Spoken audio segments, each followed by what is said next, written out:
Welcome to the IISS Washington office, or U.S. office, I should say.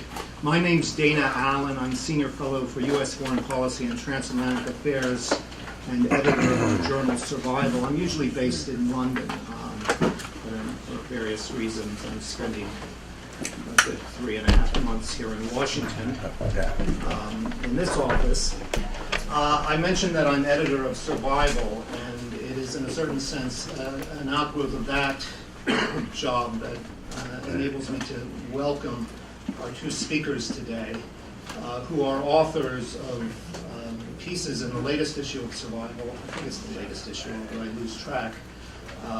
One by Michael Pillsbury, The 16 Fears, China's Strategic Psychology, and the other by Professor Langchen Zhang, China and the Pivot. I'm not going to spend a long time introducing either one of them, except to say that Michael Pillsbury, who will go first, has a long list of associations and jobs, including in government at the Department of Defense, the National Defense University, RAND,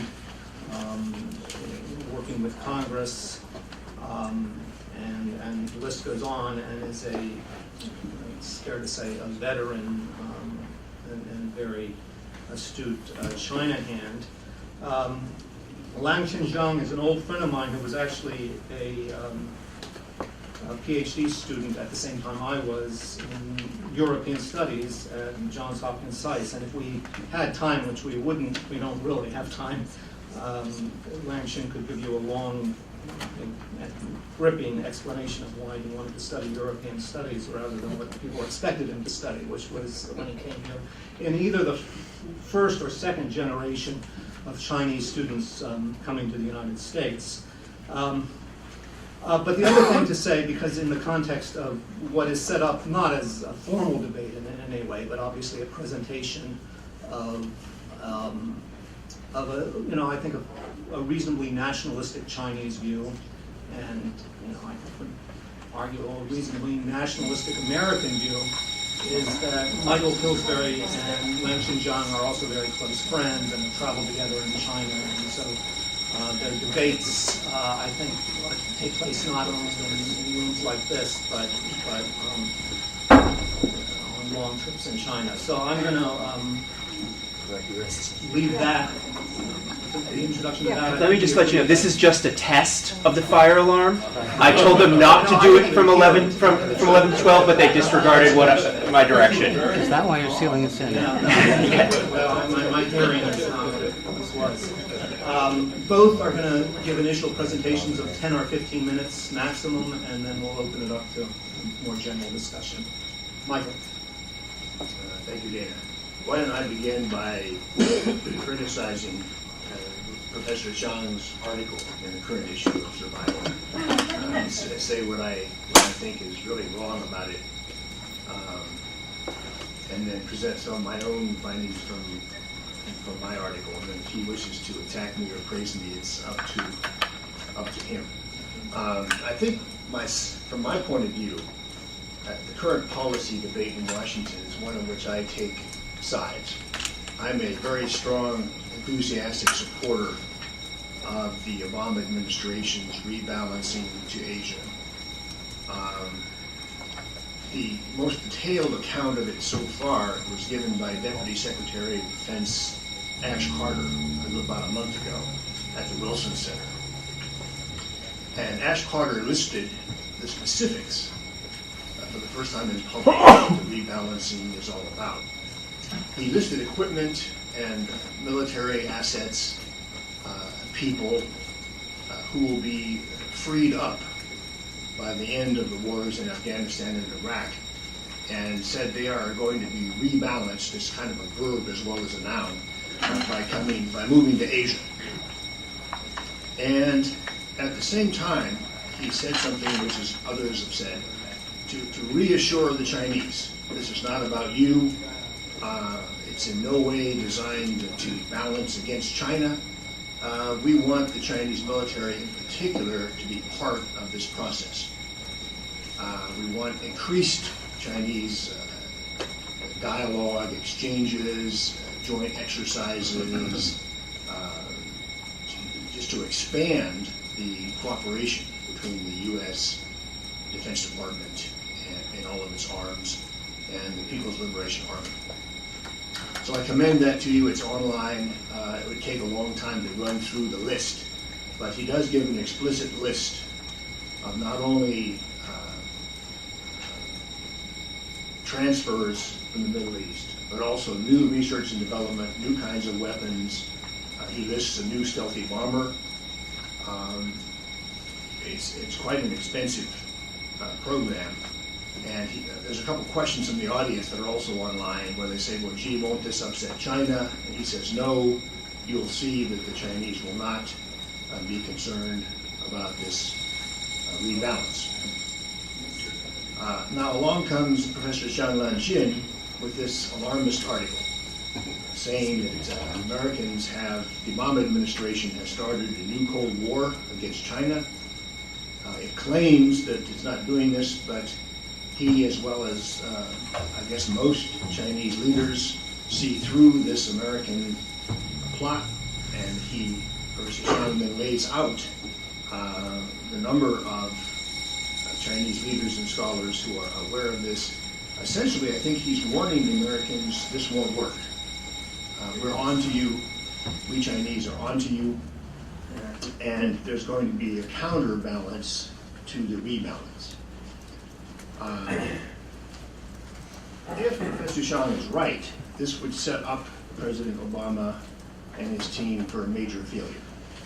Because obviously, for the rebalance to work, it can't generate a counterbalance from China.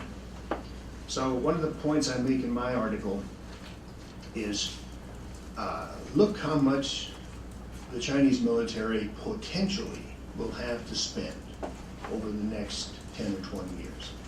And there's a RAND Corporation study on this a few years ago that suggests, based on RAND's calculations, the Chinese will have by 2020 or so, cumulatively, $500 billion to spend on their Air Force and $500 billion to spend on their Navy. Now, obviously, if in reaction to the Obama rebalancing, the Chinese were to increase the relatively, what I believe is the relatively low percent that they spend on defense today, in the range of 2%. If that were to go to 4%, and they were to buy very sophisticated systems with this $1 trillion, that RAND estimates they will have to spend cumulatively, it would be a disaster. So a lot depends on the success of the American claim that this rebalancing, these new forces, these new R&D programs, the stealthy bomber, is not about China. So my article lists what I call the 16 fears. It's part of a long-term program. There have been 2 books that come out of the project already. This is a chapter in the 3rd book, really on Chinese strategic perceptions. How do Chinese generals, Chinese intelligence officers and scholars perceive the future of world politics? Where are we going? Issues like nuclear zero, large number of ways to rank the future of the geopolitical order in 20 years. These are big topics in China, in part because the Communist Party leadership believes it can use science, or it must use science to make forecasts of the future. We don't really have that here. I would submit that we have think tanks and professors, but we don't have an obligation as party members to use our best science to look at the next 35 years. Chinese do that a lot, and that's what my first 2 books are about. This one goes a little bit deeper and suggests that the Chinese military is extremely concerned about these 16 fears. It is building programs, it conducts training, it's actually analyzed in great detail these 16 fears. A lot of them have to do, in fact, I would suggest all 16 do not exist with the American military.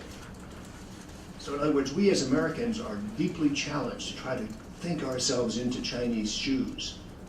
What are their military scenarios and their sense of perceived threats that they could spend a lot more money on and that they're already working on? The first 3 I list are maritime fears. There's an amazing concern with China's territorial waters being plundered. They often use the word plundered in terms of resources.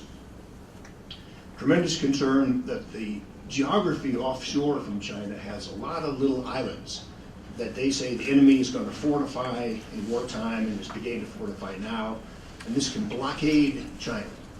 Then there's a series of fears that have to do with ground invasion, land invasion of China.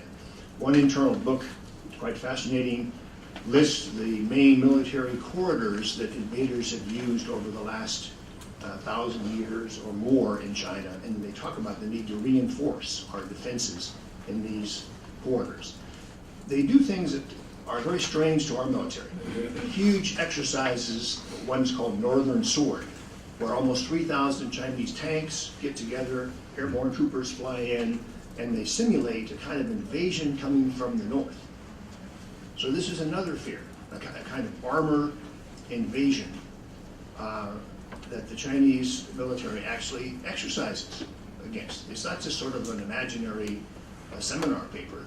It's expensive to have military exercises.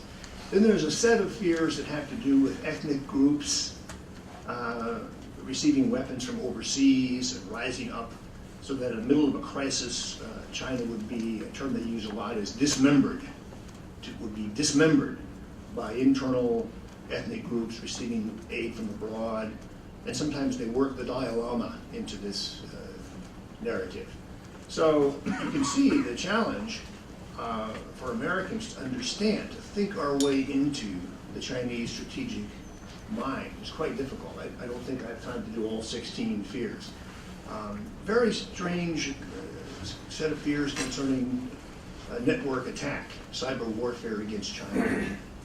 They've even created a national password administration to check everybody's passwords and make sure foreigners aren't penetrating in one means or another. So,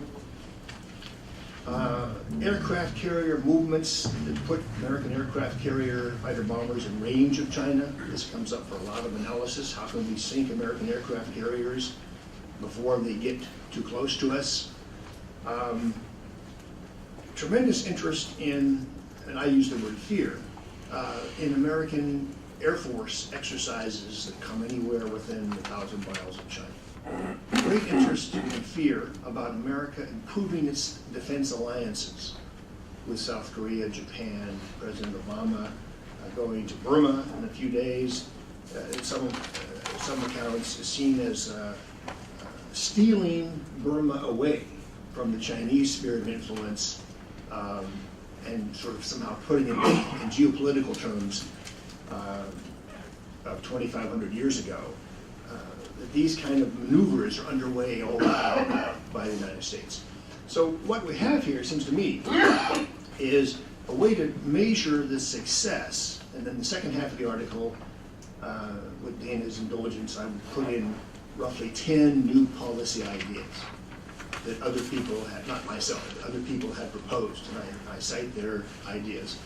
And then I raise the question, how will these proposals work if the 16 fears I described from the Chinese military books and internal Chinese writings, how will these policies fare? And then I check off one by one.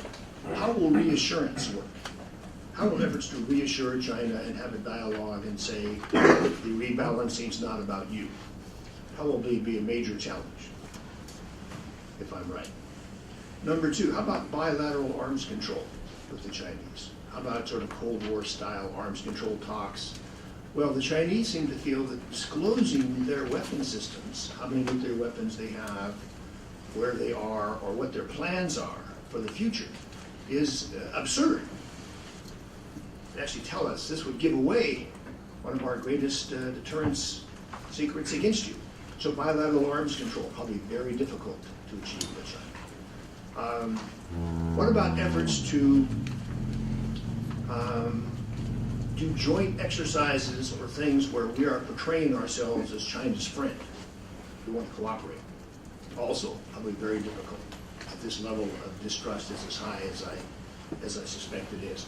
So I ran through the 10 different policies, and I suggest that what the authors of these policies are saying, which I very much agree with, is that the old what might be called Kissinger, Carter consensus from the 1970s, that policy framework is probably gone. When China was 2% of our GDP, when we had the Soviet military threat, there are a series of criteria that made the Kissinger-Carter policy consensus really brilliant for the time. It succeeded, I will submit. But those days are long gone. We're now looking at a very different China, but one that is still secretive. Kissinger in his memoirs often refers to the secretiveness of the Chinese, and with a sense of admiration. He sort of wishes there could be no leaks in Washington, too. So these authors, I suggest, this is one of my last points, these authors are suggesting that the time has come to find a new American strategy toward China. I think some of them are, as I am, enthusiastic about rebalancing, perhaps about air sea battle as a concept, but they all seem to be implying that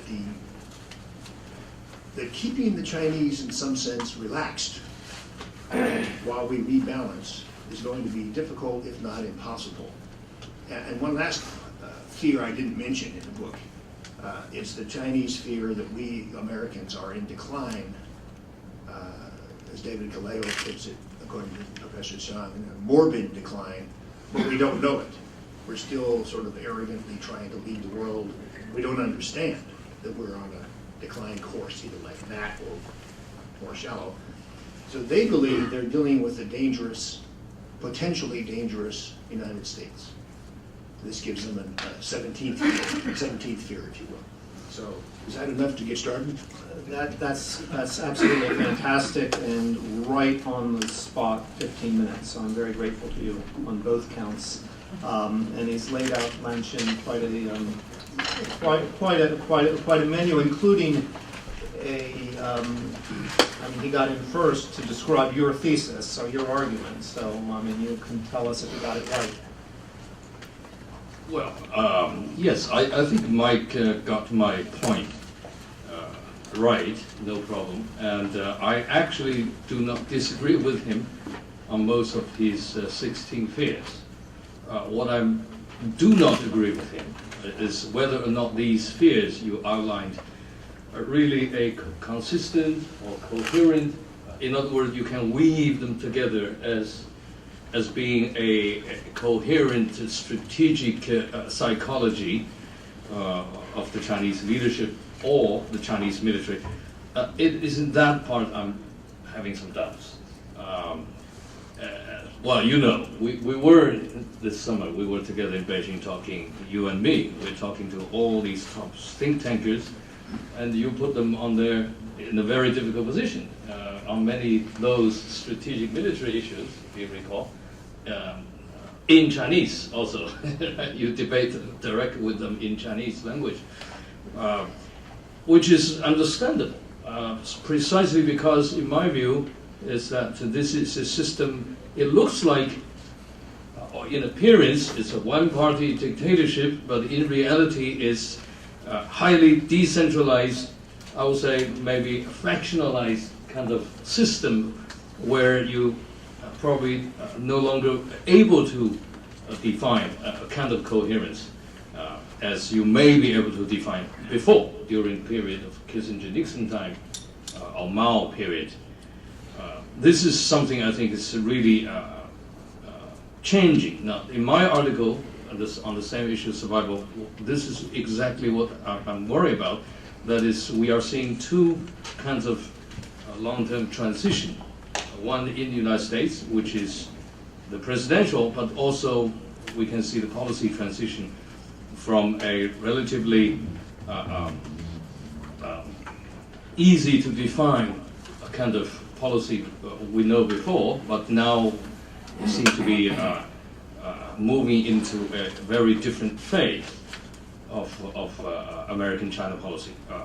If you recall, just 5 years ago, anybody using the term hedging would upset Chinese. I know you are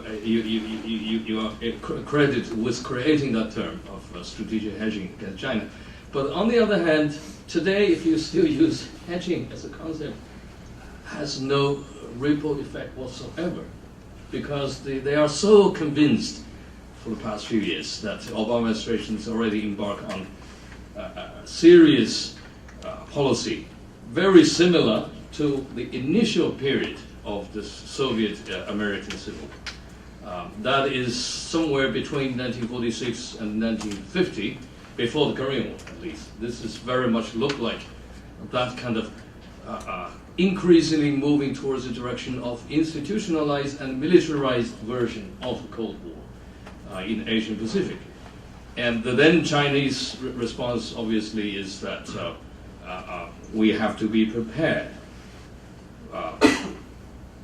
for whatever the consequences if Americans is so determined to push that policy. Now, every move American government is taking, including Obama's visit to Burma, is now, you're right, they're clearly taken as a geostrategic move. It's not something promoting Myanmar democracy, or that's not even the issue here. The issue is try to wean Burma away from the Chinese strategic borders. So here, I think it's become so clear what the Obama administration has been trying to do. Even though the administration never used the word New Cold War and never used the word containment, but I think many inside or outside government knew what it really is. As I said, if it walks like a duck, quacks like a duck, no matter what, it's a duck. You don't call it or not. I think Richard Armitage a few days ago used the same expression as I used, basically saying you keep on saying this has nothing to do with China, but the Chinese exactly think it's everything has to do with China. So you keep on using this kind of language, try to reduce the psychological burden on the China side. It's not working. The second thing I think what Chinese convinced is why American at this particular historic moment or transition period moving in that direction as if without any hesitation. Because we all miss hedging now. Because hedging at least indicates some hesitation. You're betting on two sides saying, but this is not. This is very straightforward. Why this is the case? Why Obama administration behaved very much like the first Bush administration, the team, even more so. The way they argue, the way they I would call it the Democrat Party's neocon approach. It's far more severe than the first Bush administration in 2001. Why the policy is fixed so firmly within just a short period of time? It must has, in my view, all these Chinese do believe, that must has something to do with the American vaguely realize its position as world number one. Or Obama administration love to call it second to none position is under some challenge. Now, if that is not an indication of decline or what kind of decline, we can debate. You can always argue, Joseph and I yesterday argued in Chinese newspaper says Chinese big mistake is to believe there is a decline at all. Then he added, well, there is a little relative decline which is taking place, that's fine, but America is not really in decline. Now, is that argument convincing not only to Chinese or to American allies? If I recall, the German Der Spiegel has a whole team observing the American election. They had a special issue just published. Basically, it's talking about a great power in decline, right? That's the whole title from all over the correspondence all over the U.S. They end up with the same conclusion. What kind of decline? Well, if it's not, I'm sure there is a relative decline, and there is also, I'm sure there is an absolute decline as well. The question is how long it will take for America to realize it and to readjust its policy. Here, I think it's difficult. I think Chinese have this bad habit of thinking long term, as you know very well. They have seen stuff before. They've been there, done it. China has their own major decline since the 1840s, so we know what decline is supposed to mean. I think the usual view is that at least takes something like 30 years.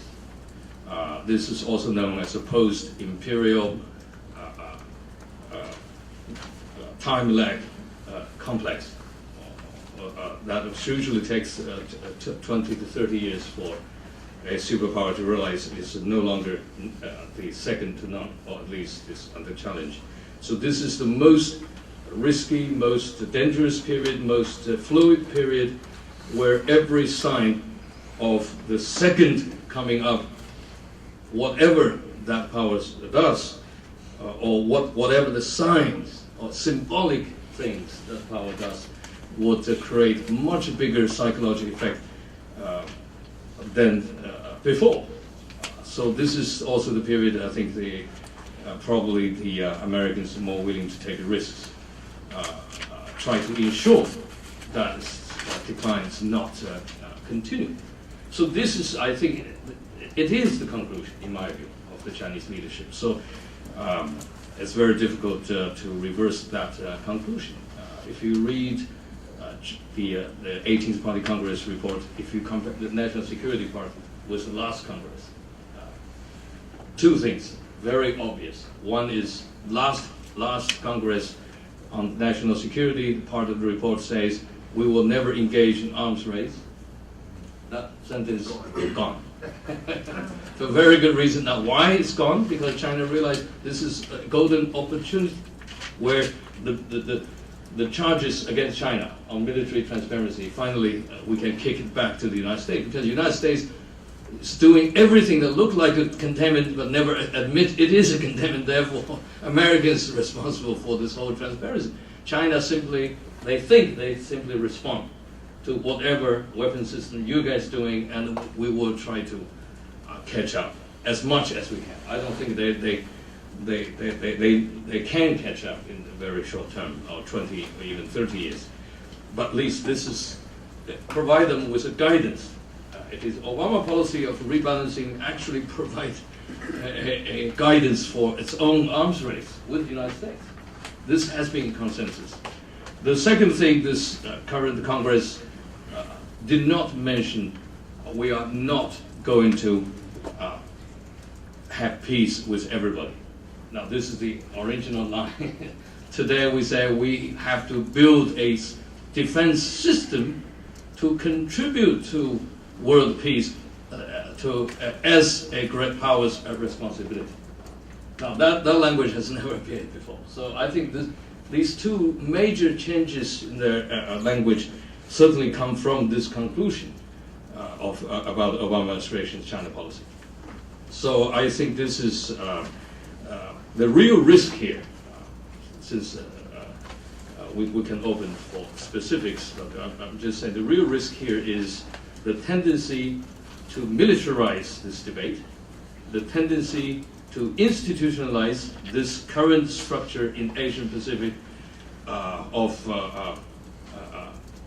almost like two camps facing each other in the Asian Pacific on most issues, including maritime issues. This is, I think, is very, very dangerous. What really worries me is not who threatens whom. What worries me is they probably threaten each other's vital interests. We are really at this stage in a situation very similar to Anglo-German relationship in late 19th century and early 20th century, where the two countries do not really have vital conflict in their interests. For example, Germans never really interested in taking over British Empire. Germans are not interested in colonies, but the Germans are stupid enough to propose for helping the British defend this empire, which the British immediately took as an ambition of trying to take over. So a lot of communication, misunderstanding with each other, that eventually alienate these two countries and eventually led to major military conflict. this is where I think the real danger is. Misreading of each other's mind. Thank you. Well, again, thank you very much, Langshan. Again, right on time, and a lot to respond to. I was very interested in your conclusion, because I do recall your conclusion referring to the Anglo-German analogy, because I do recall, I believe in the first article of yours I published of you in Survival, that you were harshly critical of figures in the George W. Bush administration. This was in, I think, the year 2000. Well, it couldn't have been the year 2000, obviously, but it was 2001. For holding this view and making this analogy. So maybe later in the discussion you can say whether you think they were right or self-fulfilling, or it's somehow come to fruition in other ways.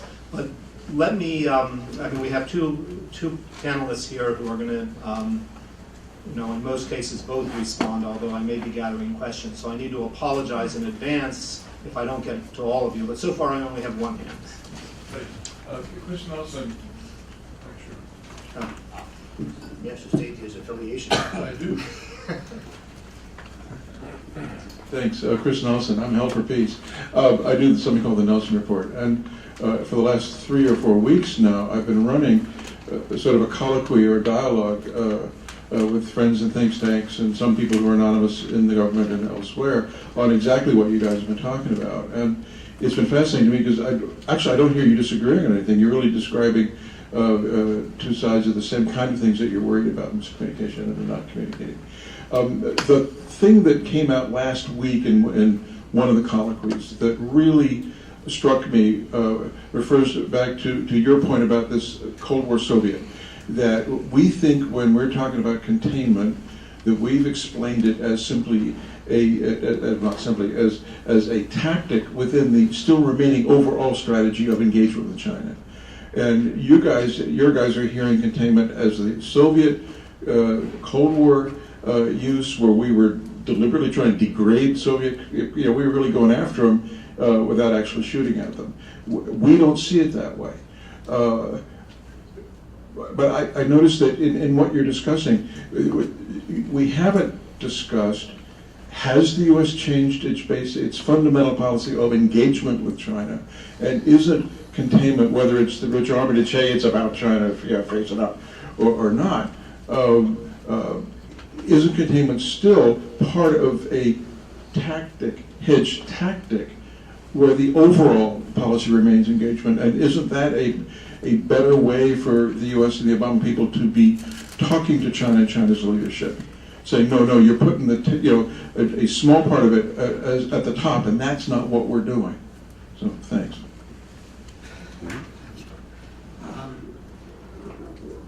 Thank you. Maybe, if it's okay, we'll collect. So the first question is, I think the meaning of containment versus balancing, which I think would probably be a word that more people in the U.S. and the administration would like to use, although you may tell us that they're the same. Let me take one more and then ask you to The respond. place of containment in the larger strategy of engagement. Right. I was asking, is engagement still U.S. policy? Yeah. Right. Avis Bolin. Avis Bolin, retired State Department. I have a question really for Michael. I find this whole policy of rebalancing very puzzling, in the sense that how can we say it's not about China, and how can we not expect the Chinese to react as they did, even if it's not the main purpose? I mean, what is the purpose of rebalancing, and how can we say that China's not a part of it? And how can we expect that the Chinese wouldn't react as they've done, given that there is a large military component in it? Michael, do you want to take those two briefly, and then I'll continue? I would say to Chris's question, yes, engagement is still U.S. policy. A lot of American officials, especially in the State Department, feel challenged themselves to try to sell the rebalancing story. I hope that the State Department will continue to insist that the Defense Department, in its public declaratory comments on rebalancing, will continue to stick to the story that this is not about China. This actually is good for China. It's not just denying that this is bad for China. The U.S. statements, I forecast you will see some of this coming out of Secretary Clinton and Secretary Panetta in Australia. And the idea is to persuade the Chinese that the American rebalancing is good for China. And then for Avis's question about you sort of taking Professor Shanlan Shin's side here and say, well, how can we have this military component and expect the Chinese to believe it? I think that's where my description of the 16 fears comes in. The air-sea battle commentary from our government has tried to be very careful. Not only is it not about China, but this is a defensive set of programs and exercises and cooperation between the Air Force and Navy in some sort of abstract way. It doesn't really take place in a geographical place. In fact, one of the first big exercises in air-sea battle, as the Defense Department announced, Professor Sean may see this as American deception skills of the highest order. It was B-52 bombers flying along the Norwegian coast down along Britain and talking to the American Navy and some allies down below, but off of the coast of Norway. So, and this was explained as an air-sea battle exercise. So obviously, we're over in Norway and the North Sea and so forth. It's got nothing to do with China. So it's going to be a major challenge for the Defense Department to keep under control any sort of hot-headed, nationalistic, red-blooded American who blurts out to the press, heaven forbid, oh, this is all about China. And my hope is that that will produce immediate denials, and that there has to be some sort of an educational program with the Chinese military, that this is what air-sea battle is. It has to do with other countries who have forces. If a country has missiles that can attack American aircraft carriers 1,000 miles out, a country that starts shooting down satellites and then won't explain why it's doing that. If a country does a whole series of things, then we Americans develop countermeasures to these things. And hopefully on the Chinese military side, they won't say, well, what country is that? Because they know. So there's a kind of two-level game here, I think, with the civilians in the Pentagon and the State Department doing their best to reassure China, and others basically saying, if the shoe fits, wear it. And the core issue right now, for me personally speaking, I'm just an individual think tank scholar, is this Chinese anti-satellite test in January 2007 produced a lot of reassurances of the personal nature of Chinese officials. This is a one-time thing. We don't have an anti-satellite program. We still are for the treaty, the PAROS treaty for no weaponization of outer space. But then Americans continue to get rumors that there is a Chinese anti-satellite missile program, and there's been some newspaper leaks that there may be another test of it. If that happens, that's going to undo 5 years of Chinese diplomatic reassurances to Americans that we don't have an anti-satellite program, we don't want to challenge your dependency on space. So I very much hope the anti-satellite test in the future doesn't happen, and I hope the Chinese reassurances are true. But what I think both Professor Xiang and I are trying to convey is the idea of two sides with some degree of distrust, even paranoia, each focusing on events and activities that may in fact be innocent, but no one quite knowing how to undo. It's a point in his article he didn't mention today. It's an excellent point in this article. Too many mainstream specialists on China, tell me if I'm putting the wrong words in your mouth, have been talking too much about happy talk and cooperation, and the U.S. and China are such close friends. So a lot of our China establishment has been shocked by the Chinese reaction. And underestimating, as Professor Shang said at the end of his comments, underestimating how we may be misunderstanding each other's strategic minds.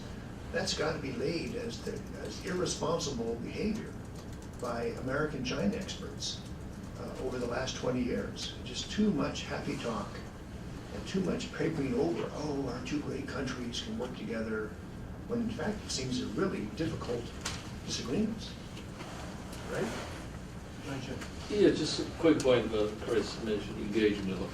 Basically, I think Chinese think this is really a kind of weird version of the Cold War deterrence building. Now, because your nuclear deterrence against us, even though it's not proportional, you have so many, it doesn't really work anyway. You know, the nuclear part of the deterrence never really worked in this particular case, as with Soviet Union, but therefore the conventional high-tech part is the key. Now the question is, what kind of deterrence do you guys try to build? Air-sea battle, all these, you know, XB-37, all these wonderful gadgets you're building. This is what Chinese do not know, and what they're worried, of course, is it could be misled into something, or I would say the Chinese military industry or even strategic thinker might be misled by your behavior into some weapon system which probably they don't even need. But so far they can afford. I'm talking about if they run into the economic difficulty like you guys do, we will have our own restraint as well. But so far they can afford to do so, to put money into every kind of system. So this is where I think the Chinese are still trying to figure out. This, I'm sure the new leader, I don't have time to describe the new coming leader. That's why he's talking about managing conflict. yes, managing and control conflicts. That's a very good point. This is an entirely new concept. He tried to quote, he was here in February, he tried to quote Chinese pop song, and no press report ever paid any notice. He complained himself, in fact. That's what I heard. In internal speech. Can I interrupt? A very newsworthy point in his article he did not mention yet is when Vice President Xi was here as Vice President, and then in other comments, he's introduced a new concept for how to handle the Americans. And Lan Chin gives the concept, and then he sort of chastises the media for missing this development. Even in today's paper, several articles about President Xi taking over tomorrow, or Chairman Xi taking over tomorrow. Nobody mentions what Lan Chin points out, that he's using a new formula for U.S.-China relations, which seems, this is my view now, not yours, I think, which seems to imply conflict with the Americans is coming, and we have to carefully manage that. Not that we can buy Let's our talk time. a real deal. Yes, that's what he's trying to say. Let's have a real deal. If it's about deterrence, let's talk about deterrence. If it's about something else, let's talk. Don't talk about ideology, you know, like Hillary. You see, they're talking about the communist system, you know, on the wrong side of history, you know, that kind of ideological stuff. That's not what, I'm not saying they're wrong or right. I'm basically saying this is something not the new leadership looking for. Okay, but you're criticizing Hillary Clinton, and I support what she said. Okay, well, that's fine. That's fine. Okay, can everybody hear in the back, because Professor Zhang is not always speaking directly into the microphone. I just want to see if everything's okay. I'm going to take 3 more questions. I can't promise we'll have a chance for any more. I'm going to start with Akira Chiba from the Japanese Foreign Ministry, who, to eat up time, I can't help but observe, was one partner in a fascinating exchange that we published in Survival between the minister, I'm not sure it was, and Lang Xin on that particular bad point in Japanese-Chinese relations. So I refer you all to that. I can't remember when we published it, but it was really 2005. Yes. Thank you very much for the introduction. I won't go on and introduce myself any further. My question goes to Professor Xiang. One of the aspects of the Chinese perception of external threat stems from the notion of the so-called century of humiliation. that China has been bullied for a century, starting from the Opium War. And somehow when the Chinese argue about this, they carefully avoid the origins of the Opium War, which of course is the monopolization of tea that led the British to sell opium to China. I'm not commending that, but that's a historical fact. What worries me is that the rhetoric used by some PLA, senior PLA officers, resonates those of the Imperial Japanese Navy before the war more and more. And that worries me very much. And China has indoctrinated a generation of young Chinese with this perception. So that's enough to make me a pessimist on this issue. But having said that, how do you propose that China adjust this collision course? Because Imperial Japan is a very proof that this is wrong. Okay, absolutely striking question, so remember every word of it, please. But I'm going to then take two more. Jan Lodel, who's here in the front. Thanks, Zane, and thanks to our presenters. I just wanted to ask how you see the subjects that you've discussed today fitting into the sort of broader context of the way the American political system looks at China, because it seems to me that still the big worries are trade worries and intellectual property and maybe Taiwan and maybe excessive fighting over rocks that Americans can't understand and things like that. And this tends to drive a lot of American policy, but the connection between that and the pivot, I think politically here people think the pivot was to somehow deal with all that stuff.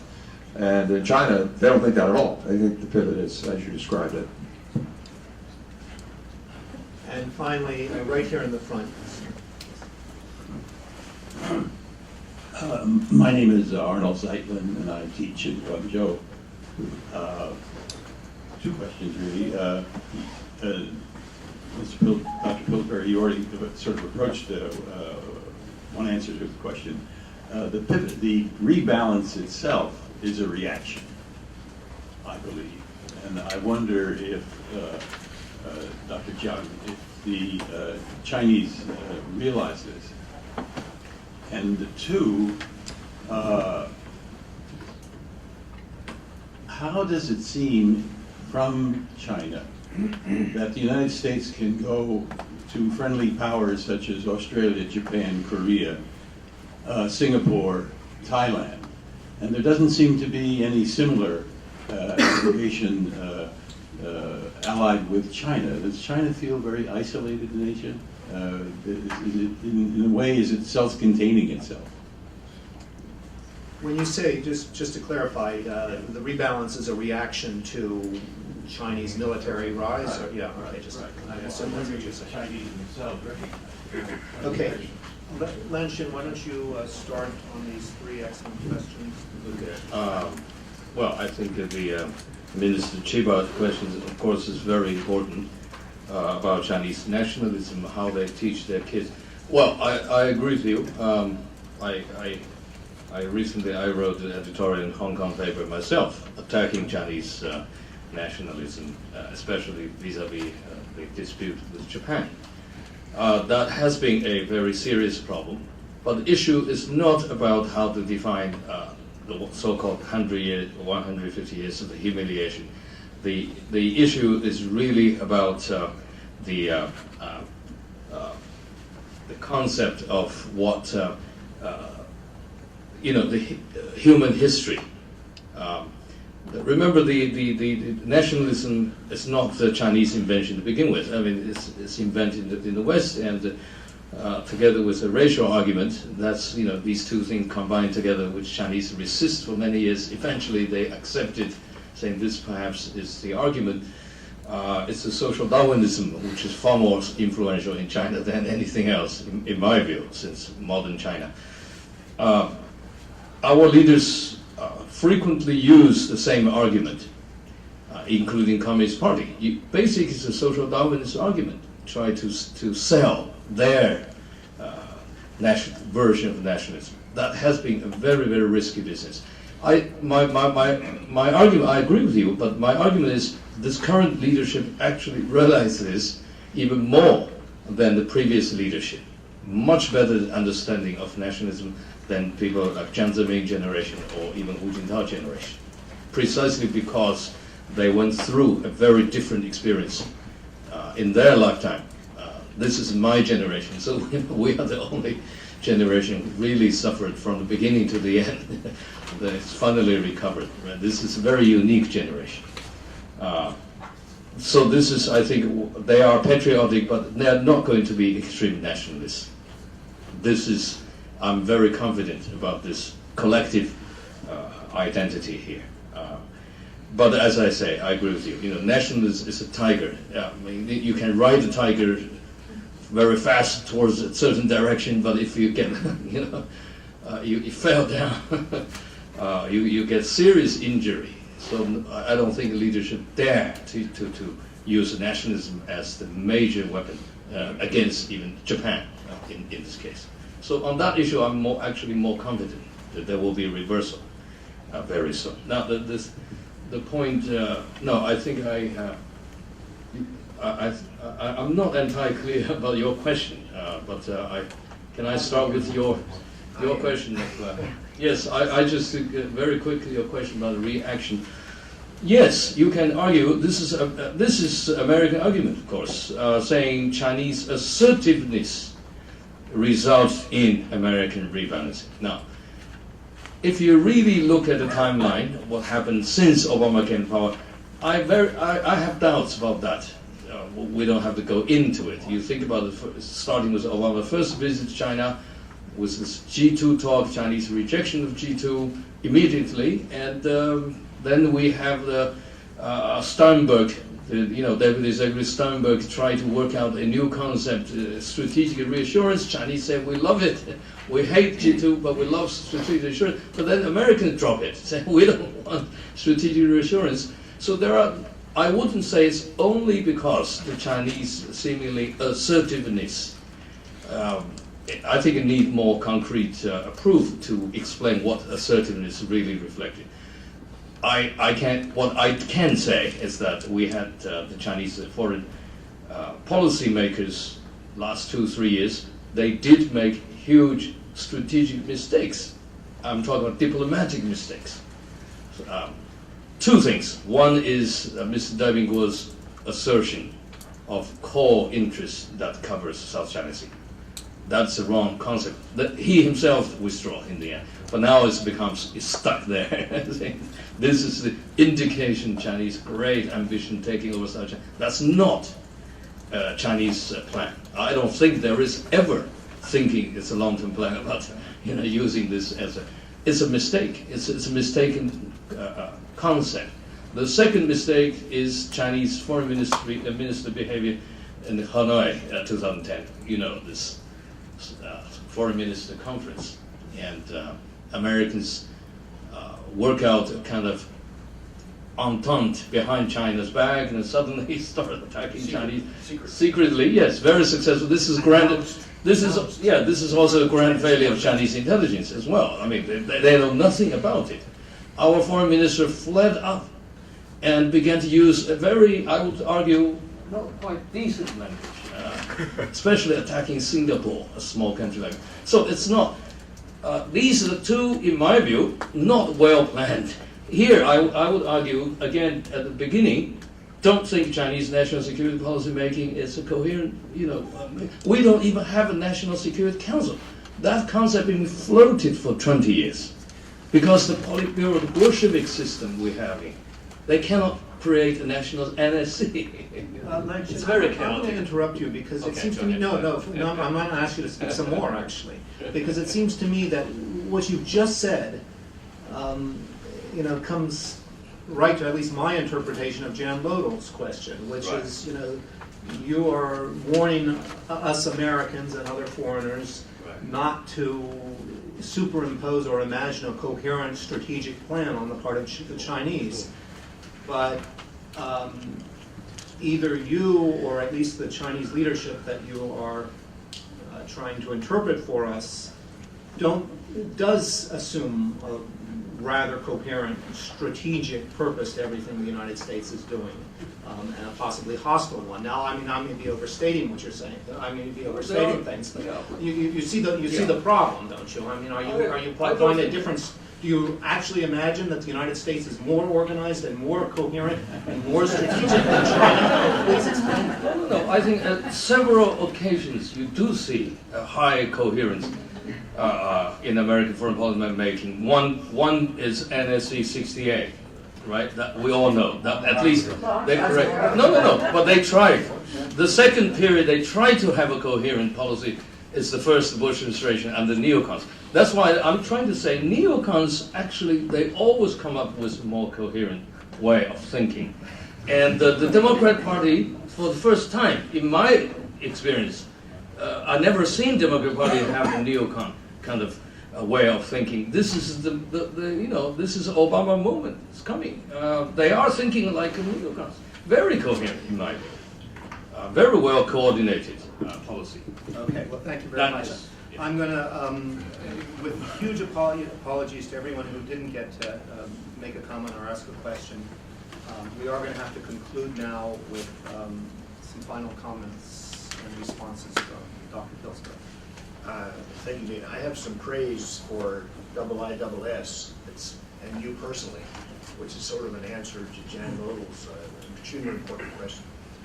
IISS in the Delphi series and in survival articles has really been the intellectual leader, I think, in trying to raise the quality of debate about U.S.-China relations. The footnotes to Chinese sources have really, for those who read these articles, really revolutionized what used to be a very shallow debate about I'm for engagement, well you're for containment, well no I'm for containment, well we can combine the two somehow. It is really quite absurd. So now questions like Jan Lodell's can be raised, and I'm lobbying Dana with all this praise to publish another chapter of my book, which has to do with Chinese assessments of American strategy over the last 150 years. Huge number of books on this subject. A great deal of consensus, some disagreement. But the U.S. is portrayed basically to Chinese youth and to Chinese university students, and I'm afraid to Chinese officials, as a very crafty, dangerous, highly coordinated, ruthless, cunning power that in many ways China would like to emulate. And I found some of this material, and this goes back to our friend Professor Shi Yinhong. Remember, he said he uses that. Shi Yinhong told us in one group setting he uses my book in Chinese to teach his students. I was sort of horrified that he does that. But I collected their textbooks on the history of American diplomacy and American strategy, going back to Jefferson and Franklin. It's really quite bloodthirsty what the Americans have supposedly done to get to where they are today. So the lessons for China are not to be quite as bad as the Americans were. But in fact, they've got a dialogue going on right now that I suspect President Xi is deeply involved in. And Professor Xiang put me onto this in 2005 when Hu Jintao made his speech at the UN about a harmonious world, which sounds great, right? Who could be against a harmonious world? And you start looking into the kind of intellectual rival of Professor Xiang's in China. It's a guy named Zhao Tingyang. He has a goatee, he wears black t-shirts and jeans. You think, no, how could this guy? He writes these obscure books about the need for a virtue-led world order that will replace what happened at Dumbarton Oaks and Bretton Woods. And we won't really need a UN Security Council because the most virtuous power in the world is going to lead the world in a new way on a voluntary basis because it has the most virtue. And the harmonious world concept in President Hu's speech to the UN, followed by 6 months the publication of this really blockbuster idea from the Institute of Philosophy of the Chinese Academy of Social Science. Everybody in China knows Zhao Tingyang. Here, no translation, unheard of, he's never been here. Here's a guy who now has a following, yes, a Chinese-led world order to replace the hegemonic, immoral leadership of the Americans, but it will happen only by voluntary consent. And then we asked him, well, gee, what about the military forces of the new virtuous leader? And he said, well, that's in the book too. It needs to be a 4-to-1 military superiority to enforce the new virtuous. So I ran back to the Pentagon with a copy of that. Well, look, I think this has really been a fascinating and I think very useful discussion. It's obviously been too short, but better that than long and boring. So I just hope you'll join me in thanking both of our speakers.